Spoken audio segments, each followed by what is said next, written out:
The aim of the video is to build on our understanding of geometric sequences by looking at geometric series. And just like with arithmetic sequences and arithmetic series, a geometric series is the sum of a geometric sequence, sum of the terms.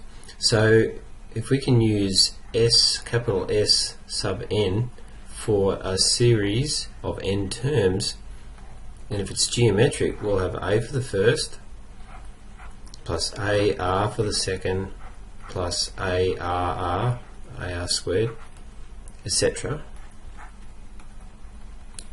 until we get up to the last one, which is AR to the n minus 1. So let's let that, we can let that be equation 1.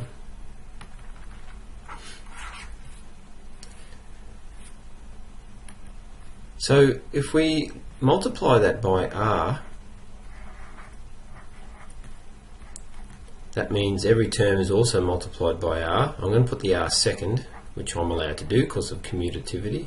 I'm timing everything by and above by r, so that'd be a times r squared plus ar cubed, etc. And that'd be AR to the power n. Let's call that equation 2. Let's go equation 2, take equation 1.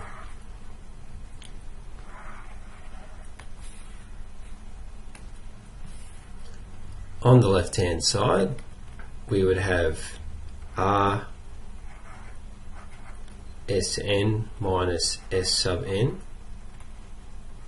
And what would we have on the right hand side? Now that's not as hard as it looks. If you think about it, these terms here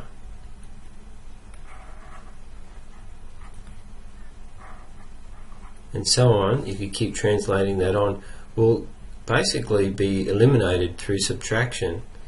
And so all we're going to have is this one here on the right hand side. I'll make sure you can see that. This term here, the last term in equation 2, won't have anything that will cancel it out, so it will remain, and also this one will remain in equation 1. So all we'll have is a times r to the n minus a. So let's factorize on the next line. So on the left hand side we've got a factor of s sub n outside of r minus 1. And on the right hand side we have a factor of a outside of r to the n minus 1. So we can rearrange that, and then we've got our formula. So rearranging that line, we have our formula. So what we've done to rearrange that is we've divided both sides by r minus 1. Okay, so the r minus 1, that leaves the s sub n by itself, and that's the formula for the sum of the terms in a geometric sequence, n terms. Note that for values of r such that they're in between -1 and 1, it is more easy to use this version, which is obtained by multiplying the numerator and denominator by -1.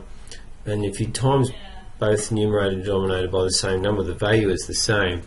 So it just switches the order of these terms around. So these are both valid if you have basically an r that's a decimal, positive or negative decimal. It's more convenient to use that there. Please note that. Let's look at an example. So for the geometric sequence 1, 3, 9, etc. How many terms? So we're going to find how many terms must be added together to get a sum of 1093. So we can pick out some important information. We can see that a equals 1. We can see that r equals 3. And we can see that s sub n is 1093. So always write down the knowns. we know a formula that we can use, and remember R is not in between those values, it's 3, so it's actually, we can actually use that version of the formula. So let's write that down.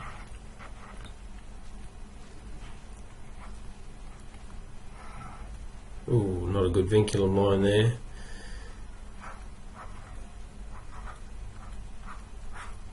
And that's over R minus 1. So let's sub those values in. And we have 3 to the n minus 1 over 2 equal to 1093. So we have 1093 times 2. So 2187 equals 3 to the n minus 1. So 2188 is 3 to the n. Now, if you don't know your logarithms, you can just use trial and error, and 3 to the 7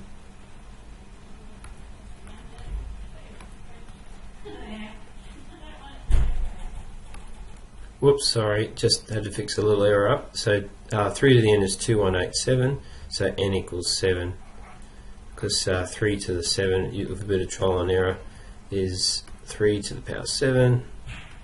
You can see 2187.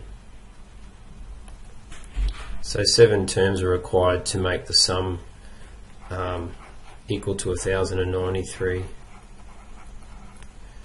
7 terms required. That's what the answer means. Interpret your answer.